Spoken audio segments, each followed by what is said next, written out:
আসসালামু আলাইকুম প্রিয় শিক্ষার্থীরা, তোমরা কেমন আছো? আশা করি তোমরা সবাই ভালো আছো। আজকে আমরা দ্বিতীয় শ্রেণীর আমার বাংলা বইয়ের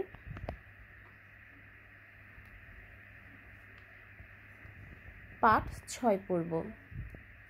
পাঠ 6 আছে একটি ছড়া।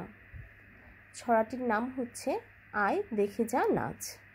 আজকে আমরা এই ছড়াটি আবৃত্তি করব এবং ছড়ার প্রশ্নগুলো নিয়ে আলোচনা করব। প্রথমে আছে দেখো, শুনি ও বলি। তোমরা আমার থেকে আগে শুনবে, তারপর তোমরা বাসায় নিজে নিজে চর্চা করবে এবং আবৃত্তি করার চেষ্টা করবে। আসো আমরা শুরু করি ছড়াটি। আয় দেখে যা নাচ, সুফিয়া কামাল। মানে ছড়াটি যে লিখেছেন তার নাম হচ্ছে সুফিয়া কামাল। গাঙের পানি ছলছলায়, খোকন সোনা কলকলায়। গাঙের ইলিশ মাছ বলে ডেকে খোকন মনি, আয় দেখে যা নাচ। আবার আবৃত্তি করি আমরা। আয় দেখে যা নাচ, সুফিয়া কামাল।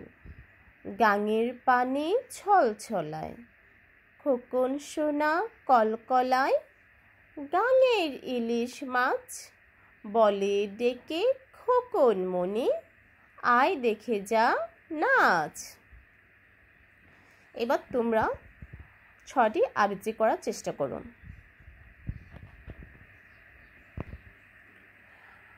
আচ্ছা, আমি তোমাদের সুবিধার্থে ছড়াটির একটু মূল ভাবটা ব্যাখ্যা করছি। গাঙের পানি ছলছলায়, এখানে গাং মানে হচ্ছে নদী, তাহলে কি হবে? নদীর পানি ছলছলায়। ছলছলায় মানে হচ্ছে একটু নড়াচড়া করে, মানে একটু ঢেউ দেয়, তাহলে এটা হচ্ছে নদীর পানি নড়াচড়া করে। আর খোকন সোনা কলকলায়, কলকলায় পানি হচ্ছে কথা বলে, খোকন সোনা কথা বলে।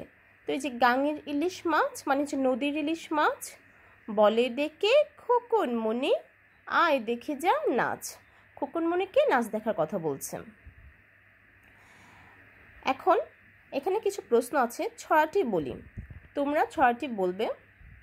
পরের প্রশ্ন, ছড়াটিতে কোন মাছের কথা বলা হয়েছে? এরপরের প্রশ্ন, গাং মানে কি? আমি একটু আগে বলে দিয়েছি গাং মানে কি, তবু তোমাদের জন্য আমি এই প্রশ্নের উত্তরগুলো লিখে রেখেছি। আসো আমরা প্রশ্ন উত্তরগুলো দেখি। দেখো,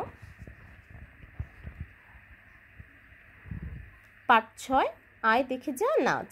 প্রশ্ন, ছড়াটিতে কোন মাছের কথা বলা হয়েছে? উত্তর হচ্ছে ছড়াটিতে ইলিশ মাছের কথা বলা হয়েছে। প্রিয় শিক্ষার্থীবৃন্দ, এখানে তোমরা দেখো প্রশ্নের মতো করেই আমি উত্তরটা লিখেছি, শুধু কোন এই শব্দটার বদলে আমরা ইলিশ শব্দটা ব্যবহার করেছি। তোমরা প্রশ্ন দেখে দেখে পুরো তুলে লিখতে পারবে, শুধু কোনের জায়গায় লিখবে হচ্ছে ইলিশ, বাকি সব কথা একই থাকবে, তোমরা সহজেই প্রশ্ন উত্তর দিতে পারবে। তাহলে হলো, ছড়াটিতে কোন মাছের কথা বলা হয়েছে? ছড়াটিতে ইলিশ মাছের কথা বলা হয়েছে। প্রশ্ন, গাং মানে কি? গাং মানে নদী। তাহলে এখানে সব ঠিক থাকবে প্রশ্নে, শুধু কি এর পরিবর্তে হবে হচ্ছে নদী। গাং মানে নদী। তোমরা বাসায় প্রশ্নগুলো পড়বে এবং লিখবে।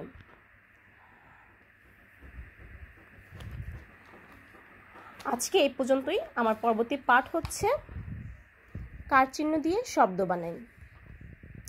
তোমাদের পরবর্তী পাঠ দেখা অনুরোধ রইল। ভিডিও ভালো লাগলে একটি লাইক করো, শেয়ার করো এবং আমার ভিডিওগুলো সাথে সাথে পাওয়ার জন্য সাবস্ক্রাইব করো। ধন্যবাদ সবাইকে।